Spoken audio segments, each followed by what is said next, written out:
पाठ 19 मीना। प्रस्तुत पाठ में लेखक ने भाई और बहन के प्यार को दर्शाया है। लेखक ने भाई बहनों को प्रेम से रहने तथा बुरी आदतों से बचने का संदेश भी दिया है। मीना ने डरते डरते पलकें उठाई तो देखा कि राकेश की आंखों में से जैसे क्रोध की चिंगारियां निकल रही थी। उसने फिर आंखें झुका ली और धीरे धीरे जमीन पर पड़े हुए कांच के टुकड़े उठाने लगी। राकेश को गुस्सा आ रहा था। आखिर मीना को मेरे कमरे में आने की क्या जरूरत पड़ गई। नया का नया फूलदान तोड़कर रख दिया। गरज कर वह बोला, क्यों आई थी यहाँ? मीना की आंखों में आंसू छलछला आए। अपने फ्रॉक की बाह से उसने आंसू पोंछ लिए। बोलती क्यों नहीं? इस बार राकेश के हाथ मीना के कान की ओर बढ़े तो उसकी घिग्गी बन गई और वह सुबक सुबक कर रोने लगी। राकेश को और गुस्सा आया तो उसने मीना के कान पकड़कर मसल दिए। मीना का मन दुखी हो आया। भैया कितने बुरे हैं, जरा सा फूलदान टूट गया तो कान मसल दिए, जैसे किसी ने उसे जानबूझकर तोड़ा हो। जैसे हमारे कान मसलने से इनका टूटा हुआ फूलदान जुड़ जाएगा। मीना अब जोर जोर से सिसकने लगी थी। सिसकियों की आवाज सुनकर बाहर से माँ ने पुकारा, राकेश क्यों तंग कर रहा है उसे? और माँ की आवाज सुनते ही राकेश का पारा चढ़ गया। मेरा नया का नया फूलदान तोड़ दिया, सो कुछ नहीं। इनकी लाडली बेटी का कान क्या छू लिया, तूफान आ गया। राकेश अब बड़बड़ाने लगा। हाँ नहीं तो 50 बार मना कर दिया कि मेरी चीजें मत छुआ कर। पर यह लड़की क्या है, आफत की पुड़िया है पुड़िया। जिस बात को मना करो वही काम करेगी। मीना आगे बढ़कर पलंग पर लेट गई और तकिए में मुंह छिपाकर रोने लगी। मुझे किसी के रोने गाने की परवाह नहीं है, इसे सब अच्छी तरह से समझ ले। कहता हुआ राकेश झुककर कांच के टुकड़े बिनने लगा। टूटे कांच को एक कागज में उठाकर जैसे ही वह दरवाजे की ओर मुड़ा, माँ सामने से आती दिखाई दी। राकेश ठिठक कर खड़ा हो गया, क्योंकि माँ कहती है कि वह मीना से 10 साल बड़ा जरूर है, पर उसे मीना को मारना नहीं चाहिए। बड़े भाइयों को तो छोटी बहनों से बहुत प्यार और स्नेह करना चाहिए। क्या बात है? माँ ने आंखें तरेर कर राकेश की ओर देखा। राकेश का तो जैसे खून सूख गया, क्योंकि माँ के गुस्से से वह अच्छी तरह परिचित था। वह चुप रहा। माँ उसकी ओर देखती हुई मीना के पास जा पहुँची। मीना, क्या हुआ बेटी? और माँ के ये प्यार भरे बोल सुनकर राकेश का मन जल उठा। यह माँ है? भला ऐसा भी कोई माँ करती है? इस मीना को देखो, 10 बरस की हो गई, अभी तक इसे इतना भी ढंग नहीं आया कि जहाँ जाती है तोड़फोड़, तूफान, आंधी मचाती रहती है। वह पैर पटकता हुआ कमरे से बाहर चला गया। मीना अब तक सिसक रही थी। माँ ने पास आकर उसके सिर पर हाथ फेरा। उसने धीरे से आंसू पोंछ दिए। उसकी लाल आंखें देखकर माँ को बड़ा दुख हुआ। क्या हुआ मीना? कुछ नहीं माँ। मीना अब भी रुआंसी हो रही थी। क्या राकेश ने मारा है तुझे? मीना का मन हुआ कि कह दे, हाँ मारा है भैया ने मुझे, पर क्रोध के आवेग में उसका गला भर आया और शब्द उसके ओंठों पर आकर रह गए। वह मुश्किल से फुसफुसाकर बोली, भैया ने मुझे। और तभी उसे सामने से आता राकेश दिखाई दिया। उसने जोर से कहा, माँ भैया ने मुझे। और तब तक राकेश बिल्कुल दरवाजे के पास आ गया। मीना को लगा भैया की आंखें कह रही हैं, मीना मीना मेरी अच्छी रानी बहन। और उसने जल्दी से कह दिया, भैया ने मुझे मारा नहीं था माँ। फिर क्यों रो रही थी इतनी देर से? कहकर माँ उठ खड़ी हुई। राकेश की जान में जान आई और वह लंबे लंबे कदम बढ़ाकर बाहर चला गया। माँ, मीना ने माँ को रोककर कहा, माँ भैया। बताती क्यों नहीं? क्या किया उसने? मुझे क्या और कोई काम नहीं करना है? भैया का फूलदान गिरकर टूट गया माँ। मेरा पैर लग गया था मेज से। चल टूट गया सो टूट गया, अब रोने से कोई जुड़ थोड़े ही जाएगा।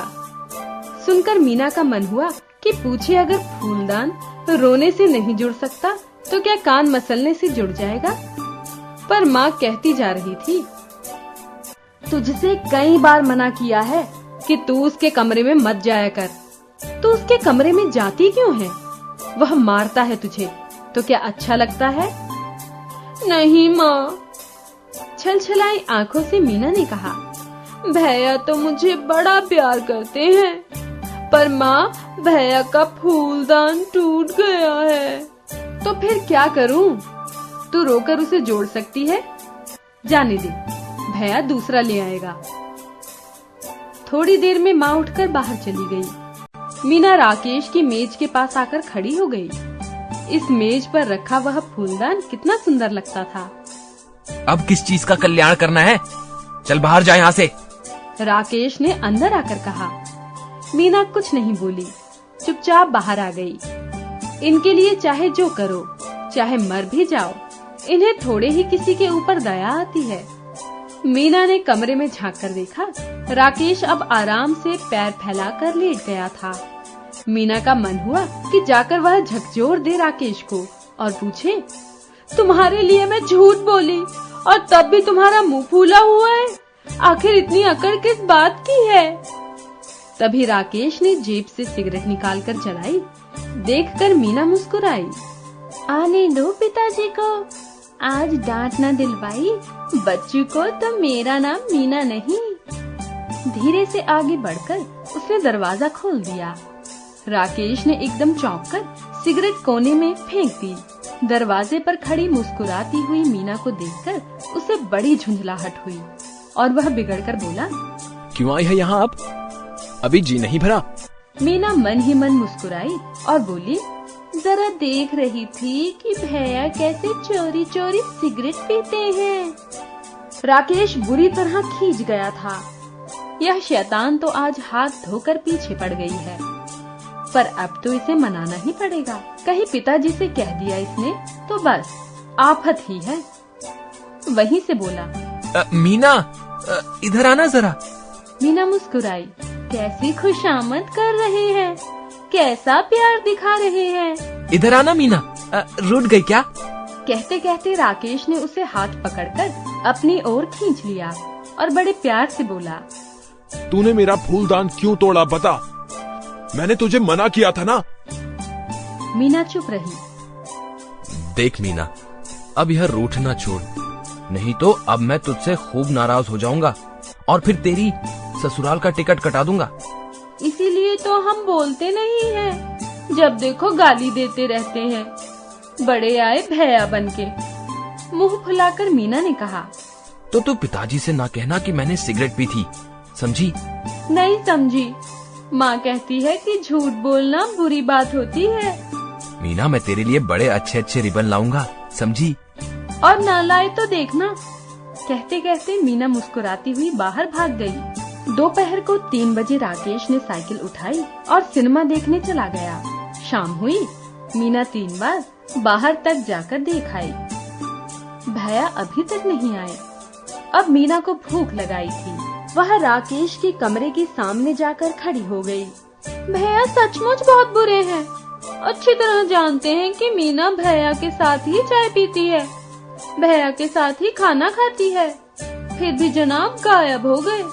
अब जरूर शिकायत करूंगी। तभी गली में साइकिल की आवाज सुनाई दी। राकेश आ गया था और अब गुनगुनाता हुआ कमरे की ओर आ रहा था। मीना ने मुंह फेर लिया। राकेश ने पास आकर कहा, मीना, जा पानी तो ले आ 1 गिलास। नहीं जाते जी हम। रुआसी होकर मीना ने कहा, बड़े लाट साहब है ना ये, सुबह से इनके पीछे भूखे बैठे हैं और आप जनाब बड़ी शान से चाय के वक्त गायब हो गए।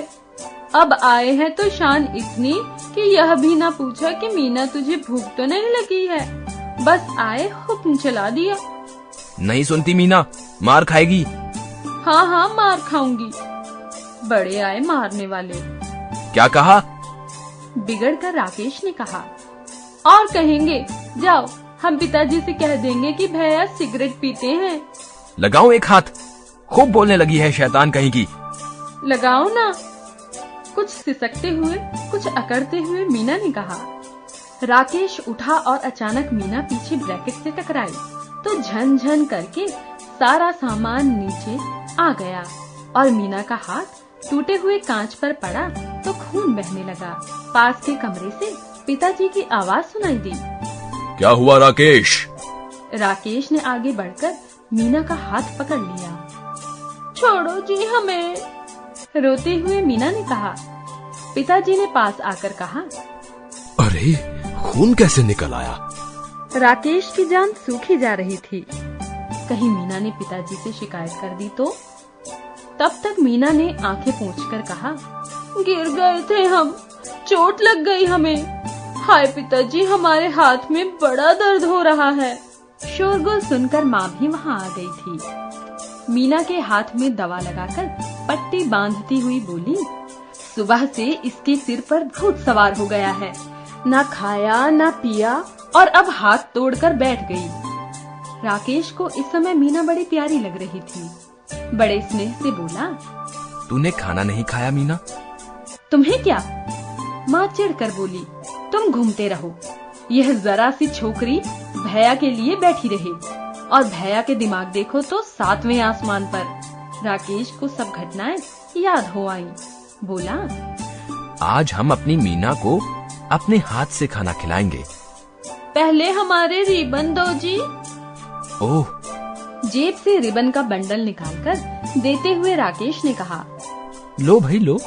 माँ खाना लेने चली गई तो मीना ने धीरे से राकेश की ओर देखकर पूछा, अब तो सिगरेट नहीं पियोगे भैया? ना बाबा, ले कान पकड़ता हूँ, अब कभी सिगरेट नहीं पीऊंगा। कहकर राकेश ने मीना की तरफ हाथ बढ़ाया। तब तक माँ खाना ले आई और चिड़िया सी चहक कर मीना भैया के हाथ से खाना खाने लगी और उसके बाद से राकेश ने कभी सिगरेट नहीं पी।